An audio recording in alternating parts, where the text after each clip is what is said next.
Hello and good afternoon, or whatever it is where you are right now. RegInt is back. Hi, Tia. It's definitely afternoon. I'm still, though, over-caffeinated and having some more, even though it's 5 p.m. Future Tia is not going to be happy about it, Cheers. but cheers to that. It's been a long week. It's tea time. It's Wednesday, Jesus. Tea time, yes. Which year? Which year? Right. I'm glad that you could not immediately answer that question. So it feels like we did a lot in the last weeks, right? What were you up to? I don't know. Finishing a book, translating, avoiding having a burnout. You know, the usual stuff. Yeah, pretty much the usual stuff. Okay, great.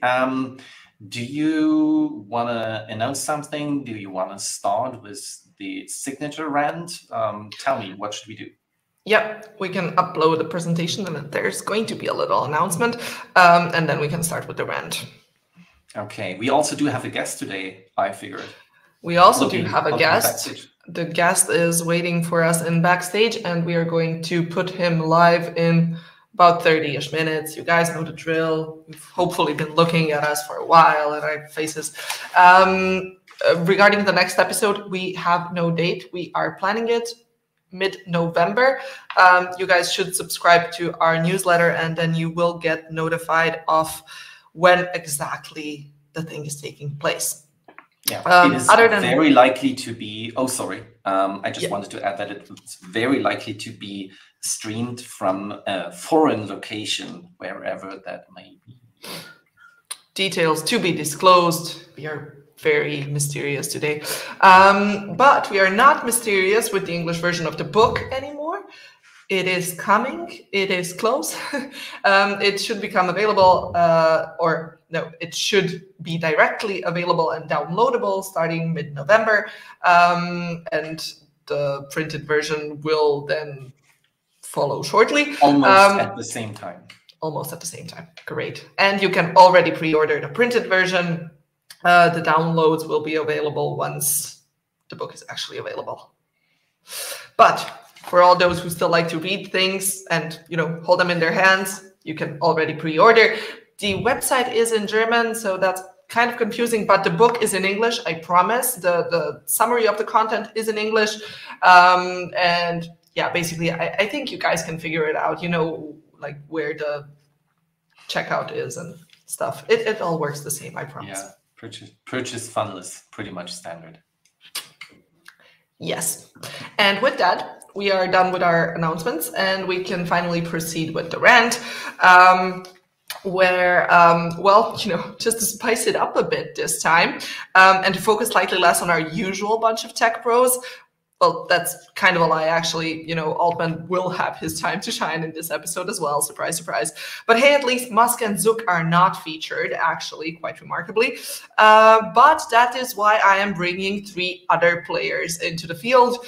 And player 1, or, well, rather 4, but I don't know. I studied law so that I don't have to count. Player 1 from the 3 new players that we are introducing into this episode is Tech Taylor Swift. Yes, I said Taylor Swift, and no, I did not come up with that.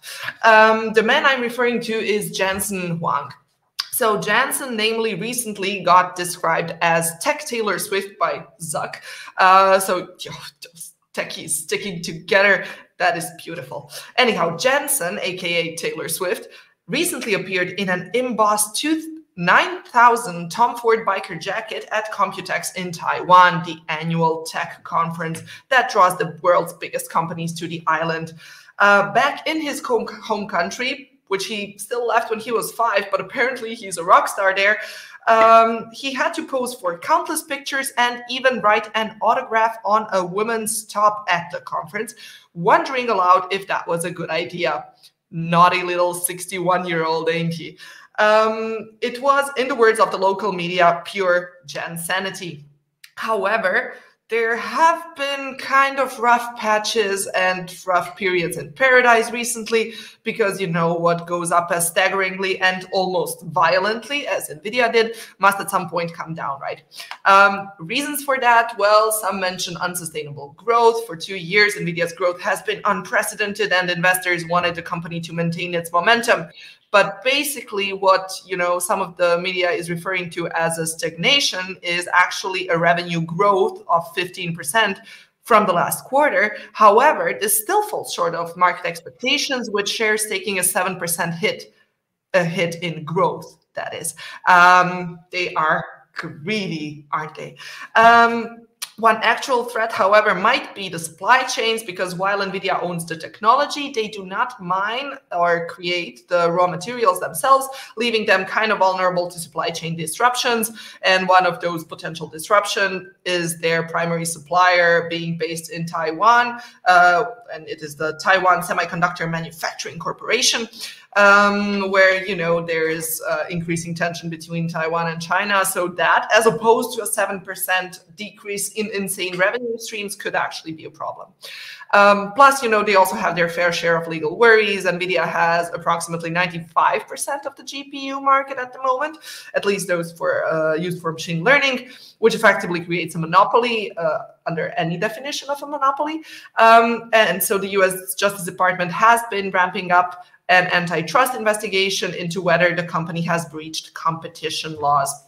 Another reason to worry, well, potentially, might be behind the fact that Intel is finally kind of getting their shit together. So recently they launched Xeon 6 processors and Gaudi 3 AI accelerators, doubling performance for AI workloads and offering improved price and performance compared to NVIDIA's H100s. Although Intel has kind of actually been at it since June, give or take. So the recent falls in NVIDIA's revenue are probably not their fault. So we'll probably, have to wait some more before we actually see if Intel has caused any effects on NVIDIA. But anyhow, recent developments and 61-year-old Taiwanese Taylor Swift might be in for some further trouble once Intel, actually becomes relevant in the market. Following Taylor Swift, we have something that could not be further away from a Taylor Tech Swift, and Tech Taylor Swift, I'm sorry, and that is Andy Jassy. And if you're like, who? Well, come join the club. Namely, I, to my utter embarrassment and confusion, could not remember who took over Amazon in 2021. So, I had to Google it. And it appears that I am not the only one. Anyhow, after a rocky start, Jeff Bezos' handpicked successor, who joined as a marketing manager in Amazon's early days as an online bookstore, and took over. So he took over in the height of the pandemic, 2021, has finally some reasons to celebrate, because starting from 2023, the stocks have been surging again. However, despite this, lucky break or skillfully achieved success, who knows, Amazon still has to continuously prove itself in the Gen AI game. How successful this part of the scheme is, I'm not that sure. That's questionable at best. So, we already featured their staggering loss of 10 billion in 2022 in the Alexa division alone, right? By the way, I might start quizzing you guys, just to see who's been carefully following all my rants. Anyhow, I'm kidding. I wouldn't do that, guys. But let's see what happened after they lost 10 billion in 1 year alone. So first, they have been planning for a while to unveil a spiked version of their decade-old voice assistant and charge a monthly fee for it. The offering would most likely not be included into Amazon Prime subscriptions, making them, even more useless than they already are. All jokes aside, why do people pay for that? Anyway, and the announcement comes kind of at a time where OpenAI unveiled a chatbot that can actually have kind of reasonable two-way conversations, while Alexa is still widely used as, a kitchen timer or for asking for the weather. So the timing is suboptimal unless they actually introduce something, extraordinary. But me, I'm rather skeptical. I wouldn't be putting more money on it. Anyhow, the ambitious "let's turn a sophisticated timer into a generally intelligent assistant" agenda first somewhat changed when Andy took over, because he was reportedly very disappointed when he asked the voice assistant for a live score of a recent game, and Alexa didn't know an answer that was so easy to find online. And he is, or maybe was, in the same camp as much of the Alexa team that worried that they had in fact invented an expensive alarm clock, weather machine, and a way to play Spotify music. To be fair, I don't think much more of Siri either, but that's a reasonable objection. However, when asked for comment, Amazon pointed to the company's annual shareholder letter released last month. In the letter, Jassy mentioned that the company was building a substantial number of Gen AI applications across every Amazon consumer business, adding that that included an even more intelligent and capable Alexa. So maybe he's kind of having a change of heart. Who knows? I, for one, am still not convinced that Jassy is even convinced of his own Gen AI agenda. It's kind of difficult when you have to, follow up on other people's obsessions. No, Bezos was pretty high on Gen AI as well, especially when you're aware of how hard it can be. But it looks like they have still been working on it, because by this point, they already launched Bedrock, a generative AI service with various titans you can have on it. Titans is, by the way, just another dramatic name for agents. Nothing more than that. But you have to, you have to be sexy, guys. Oh, and by the way, they also announced Q, which is, of course, different than OpenAI's Q, obviously, and a whole lot less capable, obviously. But, seriously, I mean, a bit of creativity wouldn't kill them. But then they launched Rufus, which is, I'm not sure if I prefer that creative choice either. I mean, talking about titans and Qs, and then you launch Rufus? Really? Okay. Rufus, in any event, is a shopping assistant that uses Gen AI to help users search for products. Well, I thought we already had like targeted marketing and know, better than the users what the users actually want. But okay, sure, Rufus, got it. Plus, this has also already happened, and this investment follows the first investment round by Amazon in the startup, and together the investment amounts to about $4 billion, as was initially promised. On the other hand, based on the results from the chatbot arena, Anthropic mightn't have failed on its promise to, show something for the money that they got. They are behind Gemini, but then again, considering Google is also financially supporting them, are they even allowed to be in front of Gemini? I'm not sure. But they are also behind OpenAI, and it appears even Grok for that matter. But are they still maybe better than Amelia, or is Amelia better? And now if you're wondering who Amelia is yet another Amazon AI, Gen AI tool, who is now designed to help third-party sellers quickly resolve issues with their accounts and fetch sales and inventory data. Anyhow, I'm not entirely convinced of their Gen AI strategy, to say the least, but the CEO, Andy Jassy, supposedly told investors Amazon is switching to a very positive generative AI as an opportunity narrative and is vigorously increasing capital spending to gain advantage over it. Yeah, very skeptical. This is, by the way, a great article to very quickly become aware of just how dark the Gen AI's dark underbelly is. Other than the whole GDPR, incompliance, copyright, deepfakes, fake news, etc. debates, definitely recommend reading it. My personally favorite parts include these two quotes, but in general, the article is a serious reading recommendation. Anyway, good for Jazzy that he is staying out of the bad press. The fact that he's staying out of the press completely is slightly more difficult to assess, but hey, great for having something resembling a private life as opposed to most of our other tech pros. And finally, moving on to player number 3, another rather less familiar name, Ryan Roslansky, whose LinkedIn is now following X's bad example and has also been basically volunteering all their users' data per default for training their Gen AI systems. Double opt-out for data processing. Now, that is something new. We usually have double opt-in. it's the same thing anyways. But they were a tad bit smarter and didn't do it for the Swiss or EU or EEA area straight from the beginning. So, you know, at least no drowning in NYOB, NOIB complaints for them. However, they still needed to reconsider the whole UK processing thing after ICO expressed their concerns. So guess we are waiting for the FTC to express their concerns, although they are kind of doing that the whole time. I mean, for example, this is just from late September when they stated that vast surveillance performed by large social media companies is not okay. But then again, they didn't explicitly mention that it's not okay for training AI systems. So guess we are all good here. Oh, and needless to say, of course, that for all these Gen AI models, what's done is done and cannot be taken back. So, you know, the data that was collected and used to train the models, well, whoopsie, sorry, won't do it again.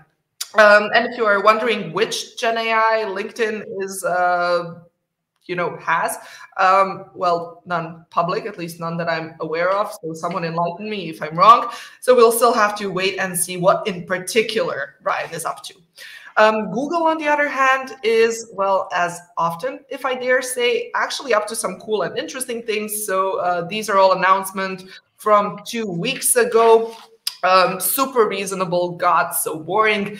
Thankfully, I have Sam Altman keeping me at the brink of explosion. Because, you know, guys, this week I have been this close to putting a person as personal hell of the month, but I have successfully constrained myself. And, there have been other hells as well, to be fair. So we'll get into that in a second. But before that, I have to talk about, Sam Altman a bit, because as usual, he's been causing my brain a lot of pain lately. So you know how OpenAI recently went public with their new models, right, which they referred to under the code name Strawberry, while publicly they were announced as O1 and O1 Mini. The name switch kind of remains unclear. It's maybe because you cannot use a code name as a legit name, because then it's no longer a code name. Or maybe due to the fact that ChatGPT or O1 Mini or whichever one of them couldn't recognize or actually was 100% certain that the word strawberry does not contain 3 instances of the letter R. Guess we'll never know.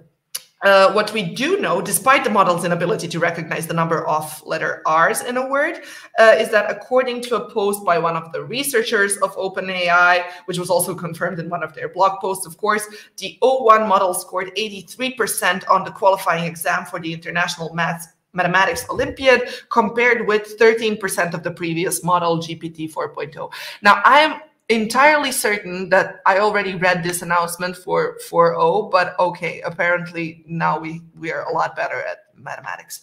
However, the magnificent reasoning skills are not to be tested, probably, because they still can't count the letter R in the word. You are simply to believe that they are there. Nietzsche would be very pleased. We may have killed God, but now we have OpenAI to place our trust in. So Marco Figueroa was one of the first that reported that they received a warning email if they used the term reasoning trace in conversations with O1. Others say that the warning is triggered simply by asking ChatGPT about the model's reasoning at all.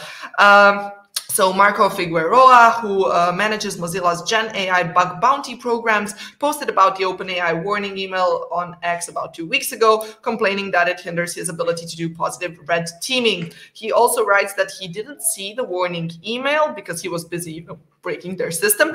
And now he is on the banned list and very upset about it. And amidst all that, Sam Altman is busy writing blog posts saying that superintelligence is a few thousand days away.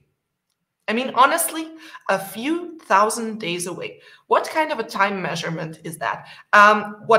Like a few years or a few decades is now just too mainstream, so we have to use a few thousand days. Second, this again, really? I mean, the whole thing reads kind of like a tale of knights and fair ladies. Just listen to this, please. And the tone is here for dramatic purposes, obviously. Although it will happen incrementally, astounding triumphs, fixing the climate, establishing a space colony, and discovering of all of physics will eventually become commonplace. With nearly limitless intelligence and abundant energy, the ability to generate great ideas, and the ability to make them happen, we can do quite a lot. I mean, this has to be written by ChatGPT or O1 or whichever one of them, right? I mean, right?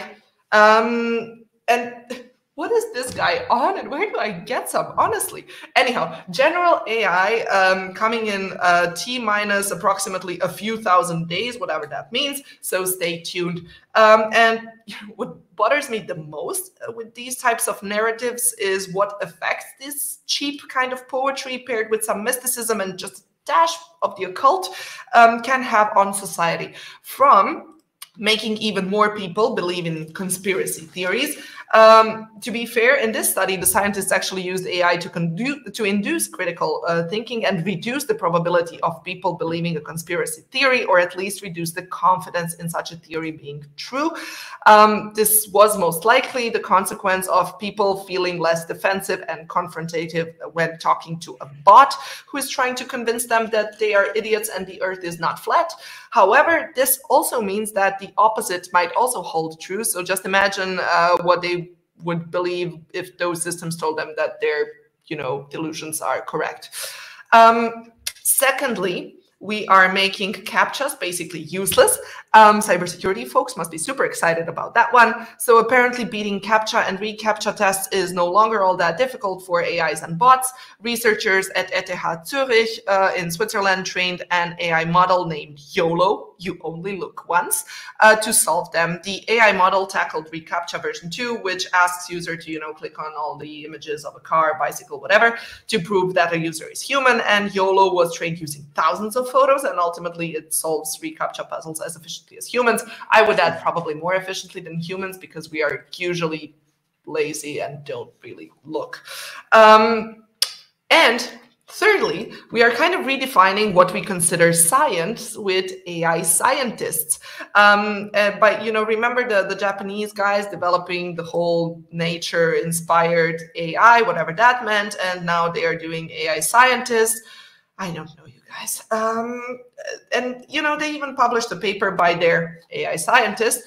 They did put a barely readable disclaimer, though. Caution, content automatically generated by the AI scientist. Jolly. Well, that fixes everything. The AI scientist is apparently the first comprehensive system for fully automatic scientific discovery, enabling foundation models to perform research independently.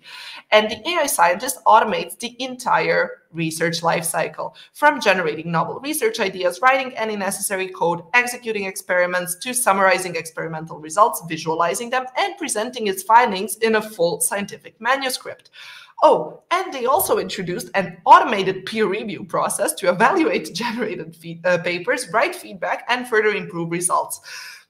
The automated scientific discovery process is then repeated iteratively to, develop ideas and add them to the growing archive of knowledge, thus imitating or replacing the human scientific community. Great. And this is still not my personal hell of the month. No. But it finally ties everything up. The LLMs, their dark underbelly, the burnout, the resource consumptions, and, all of this boils down into my personal hell of, well, not the month, but of the year, probably. After the AI friend pendant, which was featured in my last personal hell, and that was hanging around your neck the whole time, we have replicas, which may be your better half. Temporarily or permanently, who knows, you are all grown-ups. The idea for replicas supposedly came from a personal tragedy almost a decade ago. A friend of Eugenia's died, and she fed her emails and text conversations into a rudimentary language model to resurrect her friend as a chatbot. The Verge writes, even back then, that story grappled with some of the big themes you'll hear Eugenia and I talk about today. What does it mean to have a friend inside the computer? I don't know. That you need professional help, probably. Anyway, not only is this apparently okay, and it's also okay to have romantic and erotic relationships with the chatbots, especially if you ask the one who is developing them, but it's also okay to control the conversations, look at the contents between the person and their non-existent spouse. No marital privilege here, you guys. For that, apparently, you still need an actual person as a spouse. Anyways, the fact that this is becoming, you know, a common theme, paired with the dark underbelly of Gen AI article I mentioned earlier, is making me seriously depressed. And that's all, folks. Well, no, one other thing. Please don't marry your chatbots. Thank you. Oh my God. That was really, yeah, something, I would say. Depends on what you mean by something, but nothing that good. It's kind of shocking that like people still trust and believe in the power of the average and not see that it all leads to the enshittification of everything. But there is a movement against all of that, and we see that like California is leading the world in terms of AI regulation. So here on the screen you can see very influential, oh no, you can't see it anymore, unfortunately. Here we go.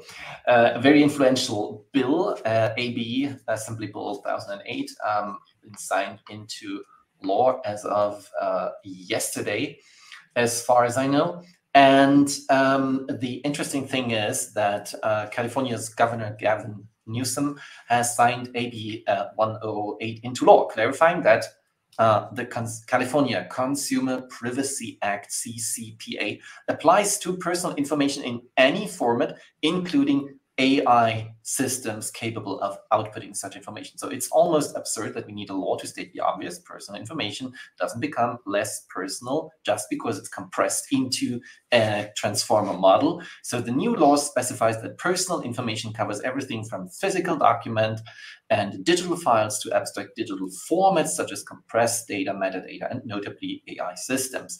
So the move was necessary to close a rather glaring loophole. Without this clarification, companies could have trained AI models on personal data and then sold access to these models, and therefore sidestepping privacy regulations and the need to register as data brokers, which is important also under CCPA. Essentially, they could exploit personal information under the guise of technological advancement, unheard of, I tell you. The assembly floor analysis adds that if an AI system can't communicate personal information, then it does not contain information at all in the sense of the law. So operators of these AI systems, providers in the AI Act terminology, they are now obliged to prevent their models from outputting personal data when consumers request deletion. How? It's easy. By filtering inputs and outputs, excluding personal data from training sets, fine-tuning models, and tweaking model parameters. Simple fixes. Really, if you consider re-engineering complex AI systems, data pipelines, trivial and a cheap task. So thanks to Katharina Körner from WGU for pointing that out. But it goes, it goes on. And we have, again, the websites keep disappearing. There's another law. By January 1st, 2026, developers of generative AI systems will be legally required to disclose detailed information about the data used to train their models before releasing them to the public. In California, we can see that here in 3111, a high-level summary of the data sets used in the development of the generative artificial intelligence system or service is pointed out here. So, and this isn't a minor footnote. They'll need to post on their website this high-level summary of their data sets, including the sources or owners, how the data furthers the AI's purpose, and whether it includes any personal or copyrighted information. So they must reveal the number of data points, the types of data used, whether the data was purchased or licensed, any modifications they've made, and the time periods during which the data was collected. Super important. Even the use of synthetic data generation must be disclosed, which is super important again, because of the required average density of the data distribution for the models. So in essence, developers are now being asked to lift the veil on their secretive AI training process. That's a move that underscores how opaque AI development has been. It's somewhat ironic that we need legislation to enforce what seems like basic transparency. But that's nothing new under the sun, right? We have Article 53 of the AI Act already about to be enforced in the near future, but which also mandates that generative AI providers supply a sufficiently detailed summary of their training data. But what exactly does sufficiently detailed mean? Is it similar to or even the same as the US concept, the detailed information there? No one really knows, not even the latest studies, sufficiently detailed, question mark. Question mark is the most important part of this report. So no one really knows. Given the tight grip of copyright under EU laws, sufficiently detailed probably, in our opinion, translate to extremely detailed, which sounds like a very tall order. We'll see about that. But why stop there? California is rolling out 18 AI laws and counting, according to TechCrunch.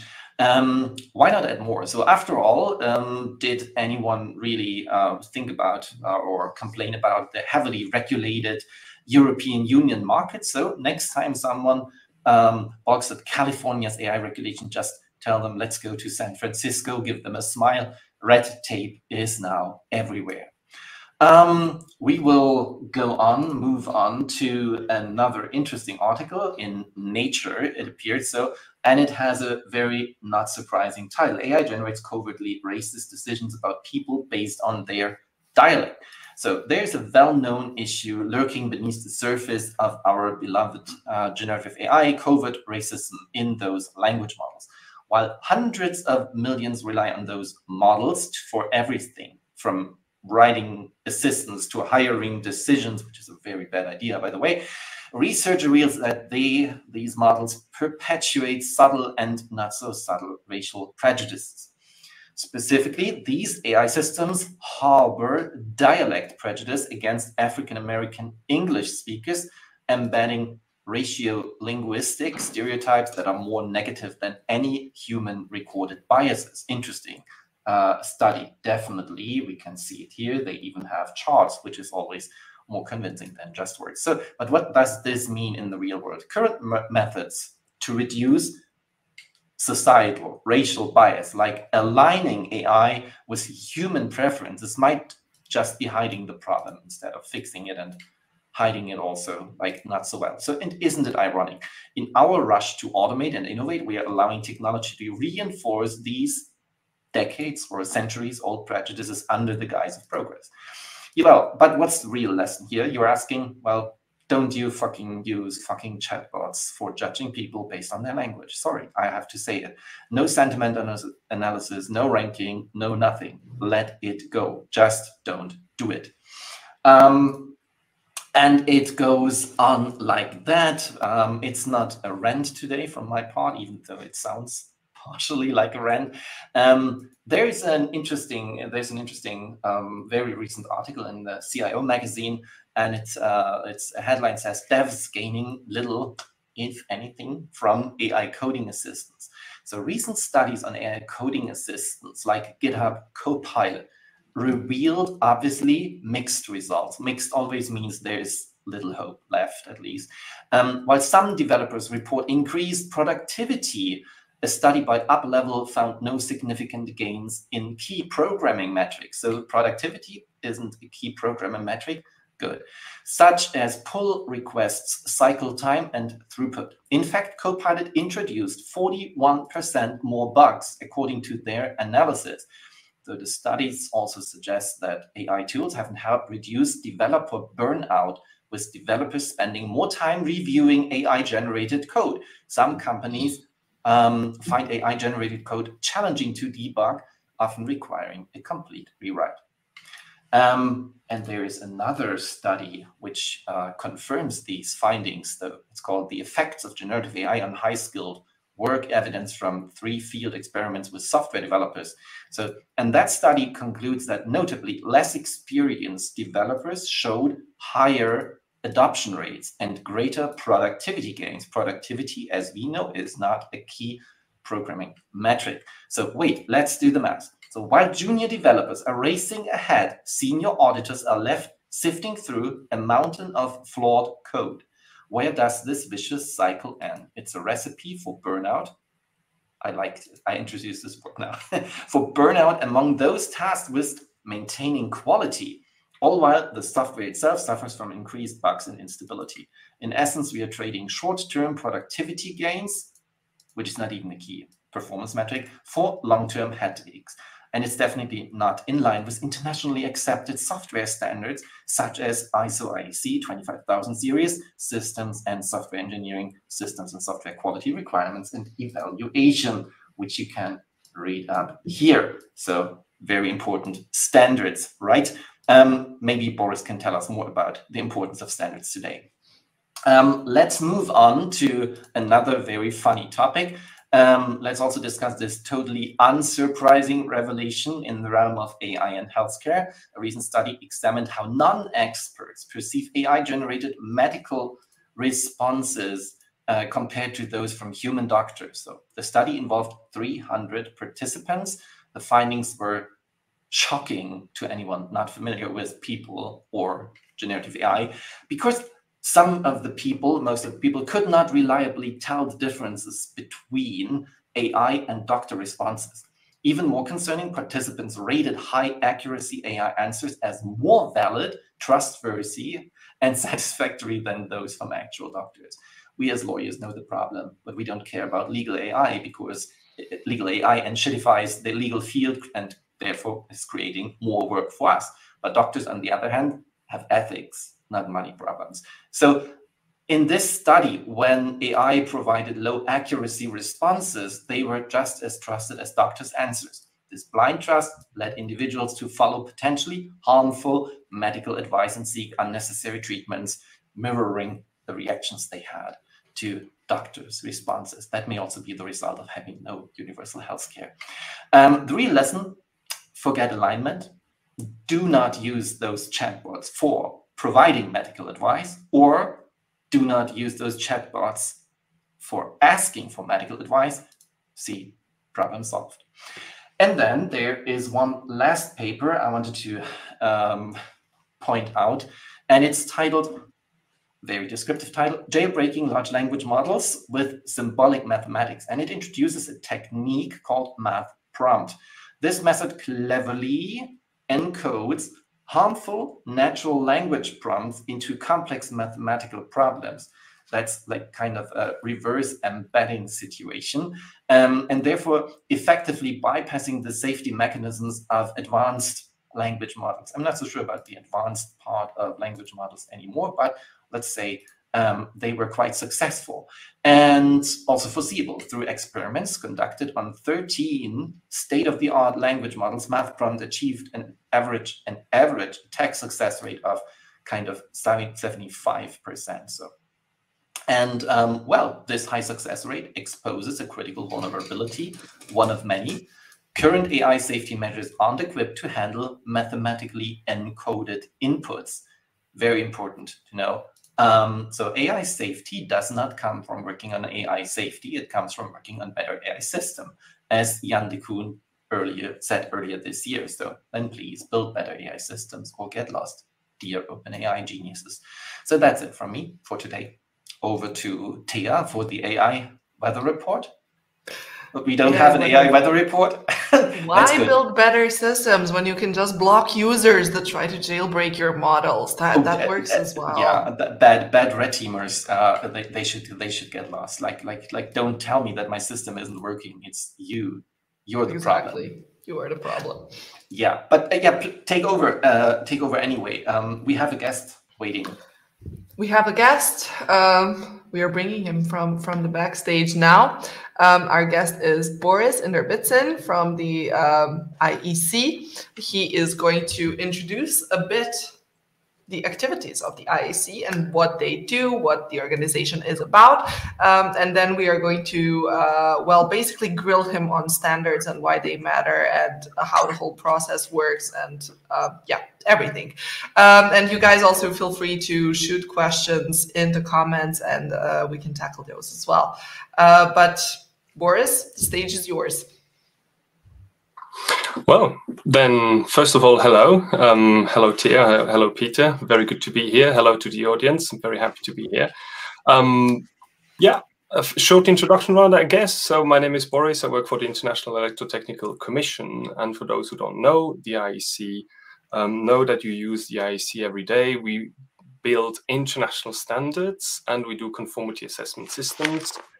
Interesting because, you know, for instance, when you plug in to follow this this seminar, you would potentially use a USB stick, and USB is a standard that the IEC has standardized and harmonized across the world. Just to give you a little bit of a sense, IEC is an international organization. It is based in Geneva. International organization means that we have members all across the world. Our members are so-called national committees. There is a one country, one vote system. And for those of you who don't know how standards being developed, which was the case until I joined the IEC as well, you would typically have the industry wanting to solve some sort of technical problem. Usually international standards are used for the safety, efficiency, or interoperability of any given product. And the national committees would then propose to solve a certain issue, and a technical committee would be founded or introduced. And every national committee in the world would then be able to send experts to contribute to the development of a standard that takes something between 1 and many years, depending on the speed and of the infinity process. Even in cases of it can take forever. It can take forever. It really depends. But usually we are done within 3 years, which is slow but not as bad, because we try to be a very inclusive process. So standards being developed on a global consensus base. And that's interesting because you would really have harmonized solutions that are working across literally all countries of the world. So it is one of the few bodies and fora where we really have everybody speak to everyone and trying to come up with international solutions that really make sense and ultimately build trust in the technology that we use. There are different standardization organizations. I think the most comparable one is the most known one. It's ISO, the International Organization for Standardization, that is also seated in Geneva. The International Electrotechnical Commission is more focused on electricity and electrotechnology. And because we're talking about standards and conformity assessment system relating to AI, just be informed for those who don't know, but Peter's just introduced that briefly when he mentioned the ISO IEC standards. We sometimes, for certain areas, we are building joint standards for which we have so-called joint technical committees, and that's why you see JTC. And on the Joint Technical Committee 1, which is everything around information communication technology, there is subcommittee SC42 about artificial intelligence. And I think one of the most relevant standards being developed and also published already around artificial intelligence come from JTC1 SC42. That was a lot. That was especially a lot for someone who hasn't even dealt with standards, well, hasn't confronted the question ever. I would like to start with kind of an easy, but, well, I'm not sure if it's an easy question. You can tell me. When it comes to electrotechnical devices, such as the USB, well, obviously it's in everyone's best interest that we have, you know, a USB that you can plug in any country of the world and that it actually works. But I can I can hardly imagine a very controversial question when it comes to such a technology. However, when it comes to many of the questions artificial intelligence related, there are a whole bunch of controversial questions. So are there any controversial questions that I'm missing here, for instance, when negotiating things that seem obvious maybe at first sight, like a USB? Are there any major obstacles for negotiating a standard like that, or what might they be? Well, of course, I think yes, of course. Just imagine why standards would come along anyway. So the IEC has been founded in 1906. It's been a little bit of a while ago that we were around, and initially it was all about finding a common language when measuring electricity. So basically, when it came from the cables between the US and the UK, and at some point, people wanted to know whether the electricity that you pump in on one end really comes out on the other end, and you wanted to measure it. You wanted to have metrics for that. You wanted to be sure that you don't have any loss in between. And it was not helpful if you had to telegraph somebody and think, is energy coming through? And somebody telegraphs back, yes, Steve put his tongue on it, and it comes to something. Do you feel something? So you really want to measure things. Now, you should also be aware of when in the cycle of technological evolution do you need standards. Usually it's towards the end of the cycle. So if you have technological evolution of a certain product, I'm talking about certain products, you have like four stages. One is real discovery. It's something just been invented. The second one is a little bit the custom build phase, where you have a solution, have something, but you have to custom build it every time. The third stage being more the product stage, where you have different products around. You can choose from one or another, but there are some differences. And the fourth one being really utility. And as the moment, actually, when you go from product to utility, you actually use standards mostly to harmonize the products in such a way that they become utility. And once they are utility, you can use them some sort to ramp up and have a new cycle of technological evolution around that. So take an example, screws and bolts. At the beginning, maybe we would even hammer a nail into something, and then the screw's been invented, and everybody was just like taking a nail file and making its own little screw. And then at some point, some companies made their different screws. And as soon as you want to have a bolt, you just need to have, everything standardized. And it's only when some things become standardized that you can have a higher order level system built on top of that. So as soon as screws and bolts have been standardized, you can think of building something like the Eiffel Tower or a ship, and then you move on. So I think it's important to understand that as soon as we talk about standards, we talk about a very evolved type of technology. And now to your question, typically, and more so, there is a little bit of an interest or a conflict of interest between standardizing a technical solution and intellectual property. So even if we're not talking about artificial intelligence, when we're just talking about some sort of resolving a technical issue, yes, of course, there's questions around intellectual property. Sometimes there is even questions around legacy. I mean, just imagine when you travel, and I'm in Switzerland, so I have a Swiss plug. It's not the same than the Schuko-Stecker in Germany. I've just been to the US. They have yet another system. They even have different voltage in the power line. So we can standardize that and say how a plug is construed and how a Swiss plug or a EU plug or a US plug or a UK plug should look like. Standardizing doesn't always mean harmonizing, because you just have the legacy of the entire infrastructure. It's as if you would say, let's all countries in the world just decide to drive on the same side with their cars. And if the UK would say, let's drive on the normal side from our perspective, they would just have a huge car park full of legacy cars where the driver would sit on the wrong system, which makes it unbearable to even change. So yes, of course, when you standardize, you rightfully called it wrong.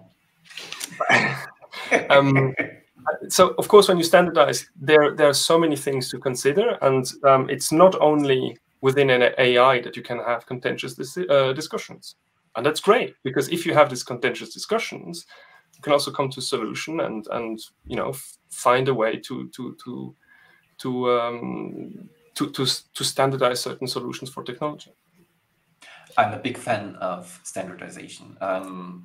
Quite recently, to be honest, like about a year ago, and I find it a treasure trove for basically everything.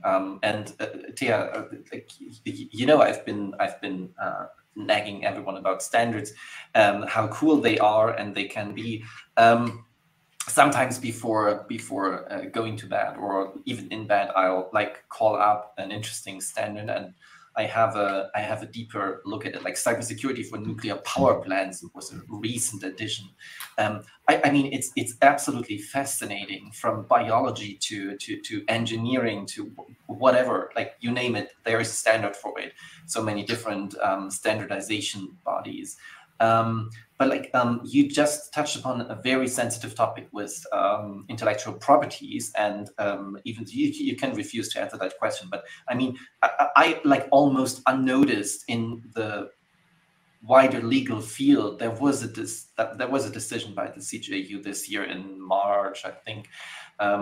Public Resources Org was the name. Like when they said like there's an overriding legitimate interest for the public to make certain standards public, even though usually standards cost money for those who want to use the standards. So for having a download, for downloading them, you have to pay sometimes like actual real money, like 100 or 200 euros or dollars or whatever it is. So do you have any opinion on that? Because actually I did not understand that decision quite well. Like, how is it going to work? We have Sensenelec, we have ISO, we have IEEE, we have lots of things in this world, and we have European norms, harmonized standards. Like, we can't just take away the work and publish it, right? Can't we? So I think you're really touching upon a very important topic, and as you were saying, it's an ongoing issue. So with respect to the details, I think I think we should. Your question has a lot of information. I don't know if everybody's aware of that. So let's just take a step back and look at how standards are actually being developed. And I've just introduced the process of it. What I haven't said is that.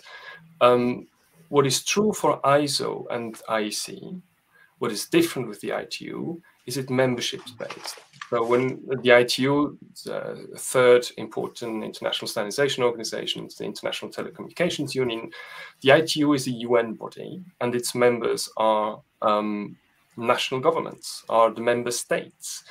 Different to ISO and the IEC, ISO has so-called national standardization bodies, and the IEC has national committees, NCs. And these are non-governmental organizations. So we are not, the representation in ISO and IEC are not states, but are, if you wish, organizations that group the interest of one country together. And I think it's important for that reason that as we are not a state-governed or UN organization, the funding structure follows the same line, which means we are funded by the sales of our standard, and we are funded by the national committees or national members' contributions. And therefore, our standards, and this again is a difference to other standards development organizations that are funded differently. Our standards are not free to use, although there are exceptions. And I think one exception, an important one for the AI discussion, is the ISO IEC standards 22,989, where you can find all it's called artificial intelligence concept and terminology, and there section 3 with terms and definitions has been made freely available to actually provide a wider audience to make use of standardized and harmonized the definitions about artificial intelligence. But generally, it is access to our standards are behind a paywall. Now, it is okay because standards are voluntary tools.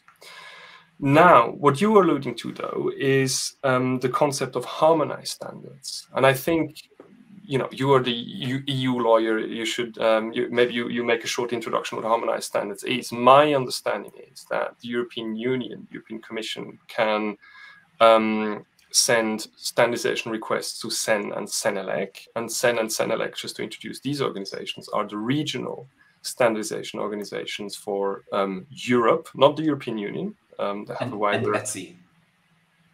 And ETSI, yeah. Right, ETSI. For AI, ETSI has not been invited, so that's why I was leaving them out. But of course, there's also ETSI.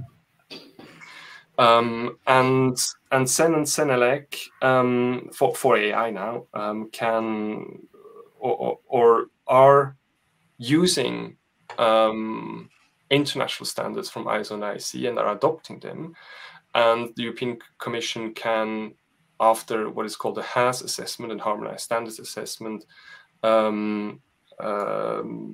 somehow assess whether these standards can be used to comply with legal requirements. So the trick would be, if you conform with these harmonized standards, there is a presumption, it's an only presumption, a presumption of compliance with legal requirements on the European law. Is that correct from the legal perspective? I mean, you are the lawyers in the room. Okay. So far, so good. So far, so good. Okay, full points. And now moving on to the question of, well, why does that question come up about having access to standard? Now, you ask yourself the question of, that is really a rule of law question. So if via a certain legislatory trick, certain standards become law, if you wish, there is a requirement for access to that. So now, for the moment, well, standards and international standards, specifically international standards, are still voluntary, and the harmonized standards does not apply to ISO IEC standards. But if CEN CENELEC adopts ISO IEC standards and they become harmonized, the question arises, of course, and you can ask yourself, indeed, the discussion is ongoing about how in a democracy and democratic system where you have rule of law, how can the greater public know what is actually applicable and what's actually law? But again, that is a long answer to a short question, because I thought there were many elements in your question that definitely clarified somehow. Boris, that's extremely helpful. But and to make it even more understandable for our audience, I found it's not up to date, but it is an almost complete overview of the ISO IEC Joint Technical Committee 1 Subcommittee 42 standards map. I found it on the website of Standards Australia, the Australian guys, and to show the amount of standards involved for artificial intelligence. And I think so far the European Commission's requests for creating harmonized standards to CEN CENELEC only comprises 10 of those standards, but these standards are already very powerful. I've been through the data quality for analytics and machine learning, the 5259 series, as far as it's been published. There are life cycle standards, a lot of them. You mentioned 22989, this one here. I have this here, and you see I actually bought all those things, and there are definitions on the terminology, for instance, that are already public. So there are a lot of standards being developed, and that's just ISO IEC. There are also other standards being developed by, for instance, IEEE, and even ETSI It's not a standard, it's a specification. They very recently published a specification of artificial intelligence and cybersecurity, which makes sense from their perspective. So there's a lot going on. And I just thought like standards play such a major role. So without standards, the AI Act cannot be understood, like not at all. And I'm not even talking about the harmonized standards, accuracy, robustness. No one knows what the heck robustness means. So you need standardization. And there is another question, a very urgent question for us as lawyers. The AI Act is a hybrid law. It's kind of a monster. Not really drafted in a way so that anyone could be happy with it. But we have a hybrid monster consisting of two concepts: product safety, which is fine, like nuts and bolts and screws and standardization and safety and hazard assessment and standards of the intended functionality, blah blah blah, all that stuff. From okay, cars are carved out, but like a microwave regulation. And then we have a human rights regulation on top of that, combined with it, hybridized. Like we have something that is neither fish nor flesh. So how do you deal with that type of situation when talking about the presumption of conformity that comes with harmonized standards? How do you standardize fundamental rights impact assessments? How do you standardize weighing options, fundamental rights, human rights into such a regulation? I'm really struggling with understanding how that could ever work. I mean, sorry, very long question. No, not at all. And I think many things to unpack. But before I start, the image froze. I don't know if you're sharing something or if you can still me. I could hear you throughout, but everything froze on my end. Okay, sorry. I removed it. We can hear you perfectly. That's fine. And, okay, perfect. So let me just. Let me unpack a few things. Where shall I start?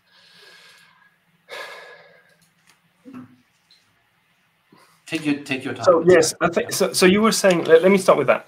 You were saying that you need to use standards to understand the AI Act. I think. Yes. I think my point of view is you can, and I encourage you to use standards to meet the legal requirements of the AI Act.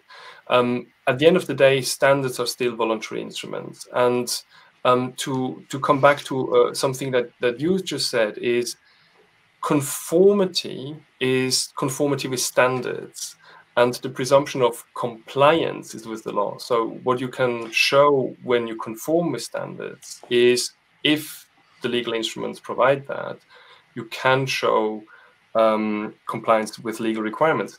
Also, it's not something new, as you alluded to. It's neither is it new at European level. But if you consider the international level and the World Trade Organization, there are the technical barriers to trade agreements, where for certain standards development organizations that fulfill the 6 principles established by the WTO, if you conform with standards, you also are deemed, or you are deemed to comply with technical barriers to trade.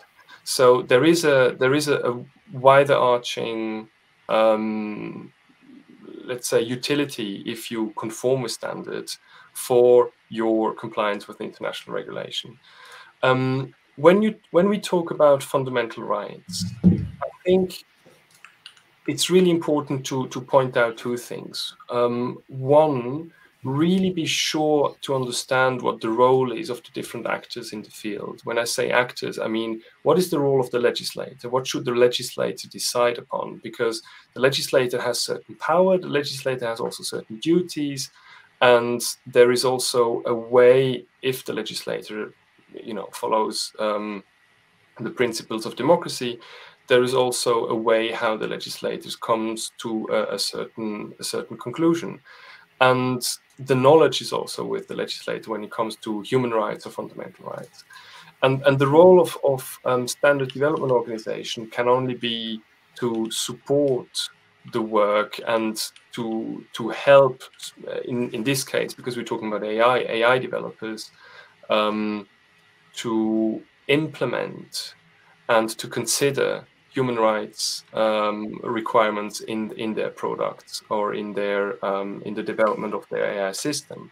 Now, that's the one point. The other point is, if you want to look at how the interplay between legislation, standardization, and conformity assessment can be done, I would suggest you have a very close look at the Council of Europe, not European Commission, not European Union. I'm talking about the Council of Europe.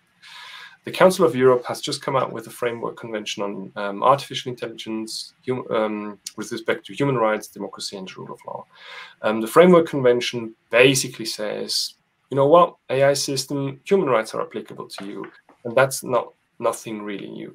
The follow-up work, though, is quite interesting, because the follow-up work of the Council of Europe is to come up with what is called a human rights, democracy, rule of law impact assessment, short form HUDERIA. And here, that document, which I don't think is already publicly available, but it is available Not publicly. I'm sorry? Not publicly. It's not publicly available, but it is available to the parties to the Council of Europe, which are the member states, but also to observers. And SDOs are, for instance, observers, and IC and ISO are observers to the Council of Europe's Committee on Artificial Intelligence. I had the pleasure to represent ISO and IC 2 weeks ago in Strasbourg. And HUDERIA really, if you wish, is really the bridge between the two worlds, legislation and standardization conformity assessment. And why is that important? I think it is important if you want, on a meta level. It is important that these communities even talk to each other. It's important for legislators to understand how standards are being made, what they are, what they can do, because I think it's rare to talk to people from the legal domain that have actually read a standard. And I am one of those, because I used to work in a law firm in the past as well. I am one of the few that actually also implemented the standard, and it was ISO IC 2934 Privacy Impact Assessment.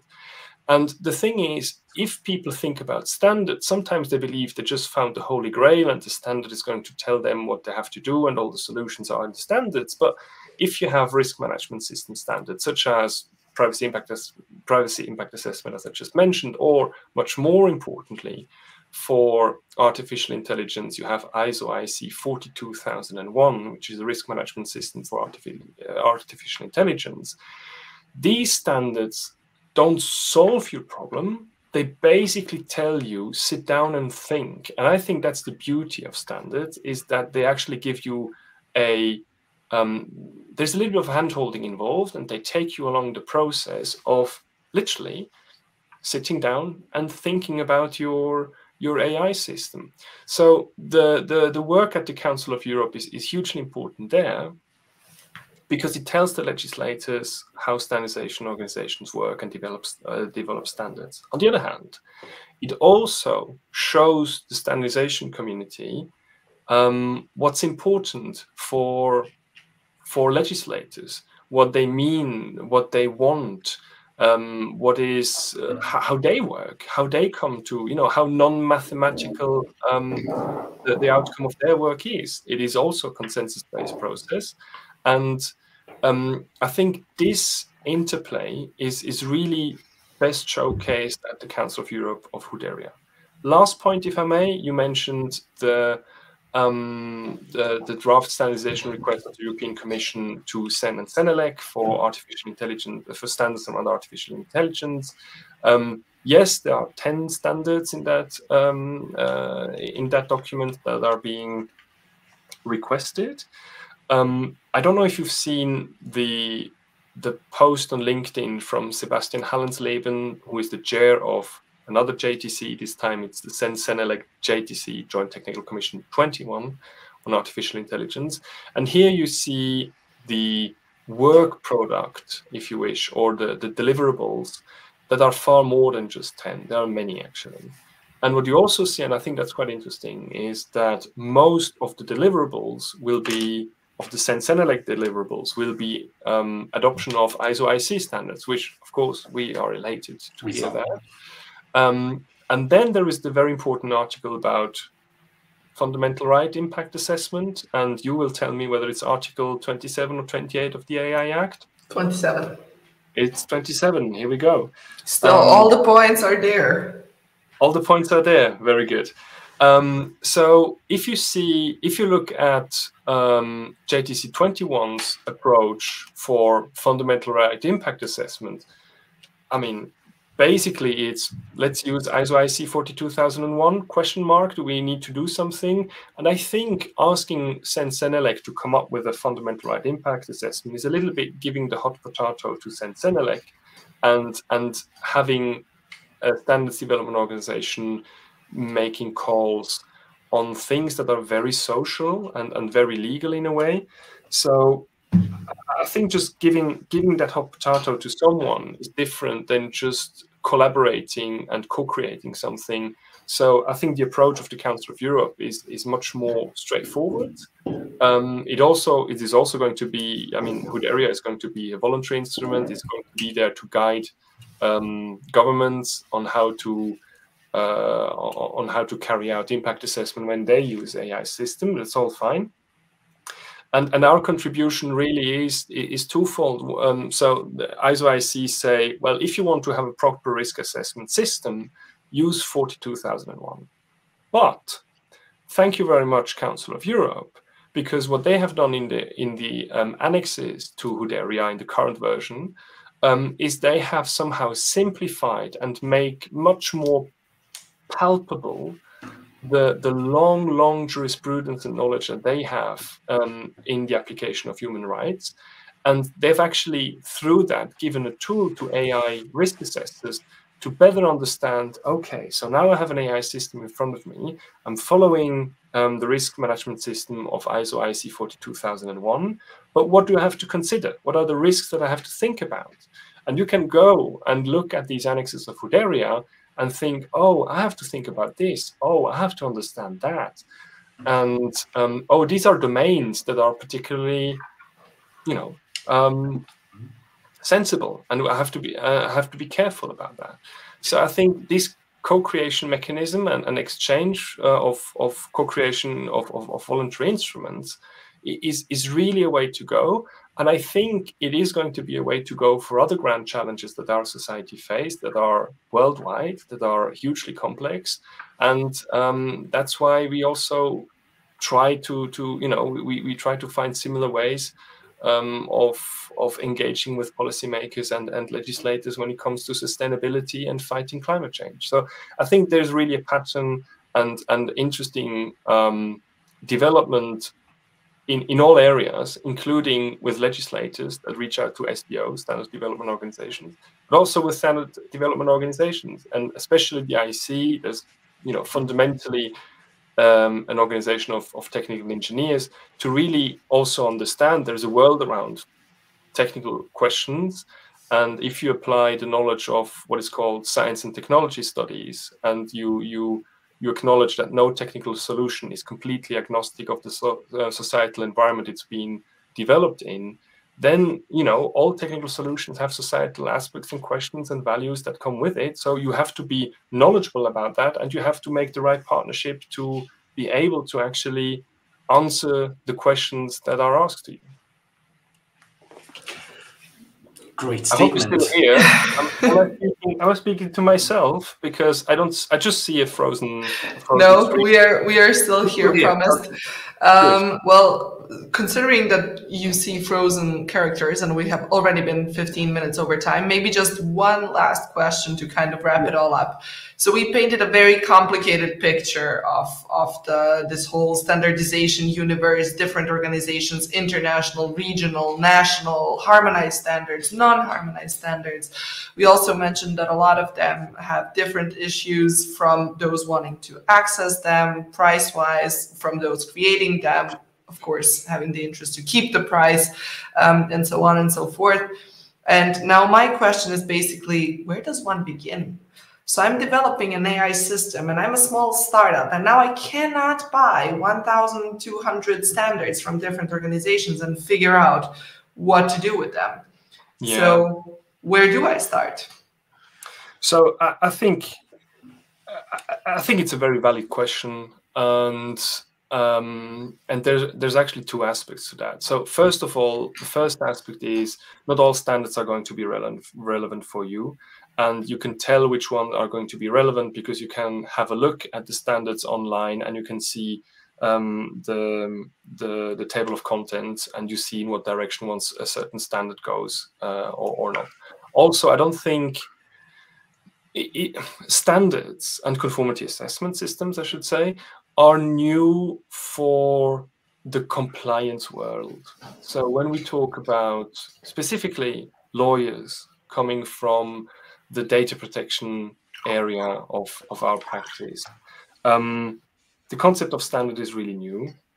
When you have engineers or compliance officers coming from the machinery, from toy regulation, from other product regulation, standards really are something that is quite well understood. So I think this novelty is only novel for certain group, and it's great to have to have that outreach to really show people how useful standards and conformity assessment systems can be.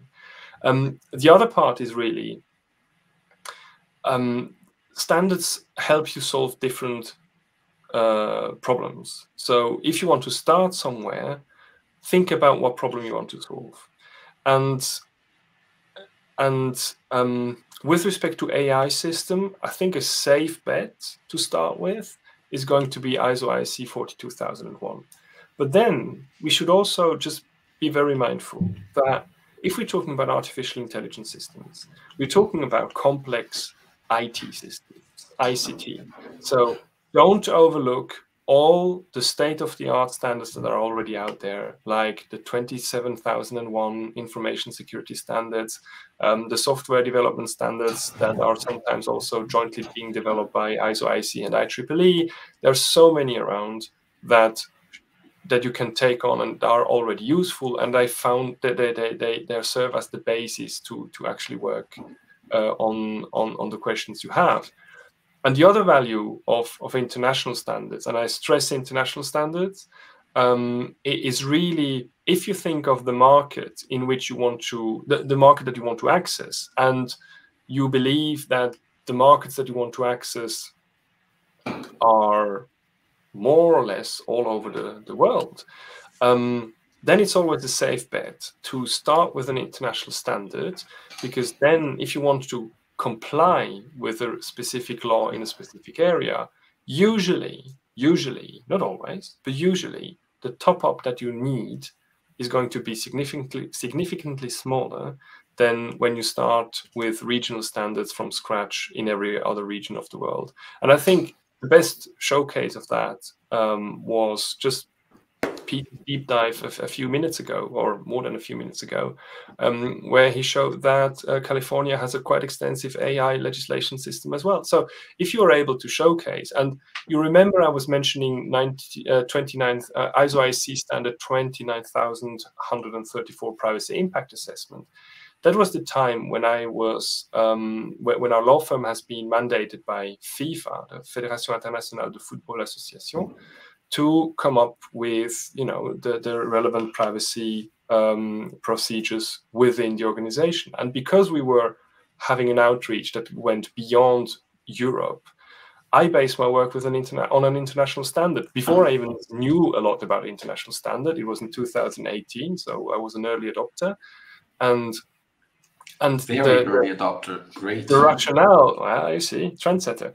The rationale for that was actually to be able to showcase in all countries of the world, and also in front of all supervisory authority for data protection in Europe, that kind of thought, well, we do our privacy impact assessment according to this institute, and we have that open source software on the on our website, and we have this handbook, and we have that white paper. So we basically went to say, look, we took a methodology that is international, that has been developed and adopted through international consents. Here we go. We do cover as much as we can. We've given our best. If you think that's not enough, happy to listen to your feedback. You can't tell us we did nothing, but let's work on that basis. And actually, you know, nobody told us, oh, you did nothing, you should have. And of course, everybody had their own little opinion on, well, a little bit more here, a little bit more there. But then you can manage, and that's, I think, fundamentally the value of international standards and conformity assessment systems. And that's why I also made that transition, just from a very personal, from a personal motivation point of view, from law to the standards development organizations, because I think twofold. One, they're very useful, and they're very international, they're very useful globally. And two, it's one of the few systems where through global consensus, global discussions, experts from all over the world come together and come up with common solutions that are useful all over the world. And I think that's fundamentally an idea that I support and want to invest my time in, and that's why I'm working at the IC currently. So I hope that gives you a little bit of an answer to your last question. I think it does, and I think it wraps up nicely our discussion. So basically, you know, be reasonable, use standards, not because you have to, but because they are actually useful. And especially if you want to do business internationally, or even want to eventually do business internationally, go with international standards and figure out which standards you need. That's probably the first step. Perfect. Thank you so much. I have nothing further to add after this closing word of yours. Peter, you?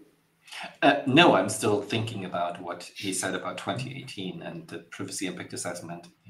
And they developed a completely new market in the Americas, especially in the US, with the state laws requiring privacy impact assessments.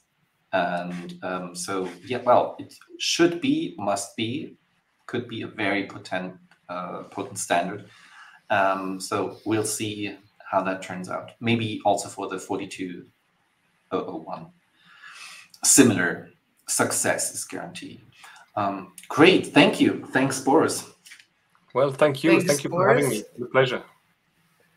It was a pleasure having you, and to all the listeners who are still with us, thank you also for joining the discussion today. I haven't seen any questions. I hope I haven't overseen anything, but then again, you can also always contact us, or I'm sure Boris will also respond to all your questions that you send to him afterwards.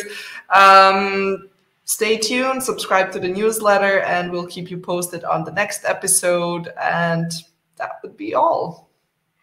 Yeah, thanks again. Boris, you can stay on, but we will end the stream and see you next time from far or not so far away. Ciao, ciao. Excellent. Goodbye.